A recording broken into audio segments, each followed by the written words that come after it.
জলবায়ু পরিবর্তন আজকের পদক্ষেপ আগামী নিরাপত্তা প্রতিপাদ্যকে সামনে রেখে মুন্সিগঞ্জের গজারিয়ায় বিশ্ব পরিবেশ দিবস পালিত হয়েছে। মুন্সিগঞ্জ জেলা প্রতিনিধি এস এম নাসিরউদ্দিন জানান, দিবসটি উপলক্ষে নদী খাল পরিবেশ রক্ষা কমিটির উদ্যোগে র্যালি, পথসভা ও বৃক্ষরোপণ কর্মসূচির আয়োজন করা হয়।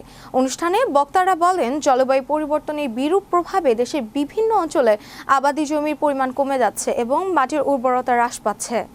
অনুষ্ঠানে প্রধান অতিথি হিসেবে উপস্থিত ছিলেন মুন্সিগঞ্জ ৩ আসনের সংসদ সদস্য মোহাম্মদ কামরুজ্জামান রতন।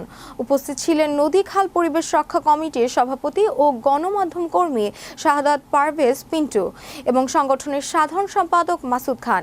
এছাড়াও উপস্থিত ছিলেন মুন্সিগঞ্জ জেলা বিএনপির আহ্বায়ক কমিটির সদস্য অধ্যাপক AKM গিয়াসউদ্দিন, গজারিয়া উপজেলা যুবদলের সদস্য সচিব নাজির আহমেদ শিকদার, সাবেক উপজেলা সাধারণ সম্পাদক আসলামুজ্জোহা তপন, ভবেরচর ইউনিয়ন বিএনপির সাধারণ সম্পাদক নুরুল আমিন সরকার, মুন্সিগঞ্জ জেলা যশাসের সাধারণ সম্পাদক আলহাজ হাসান জাহাঙ্গীর।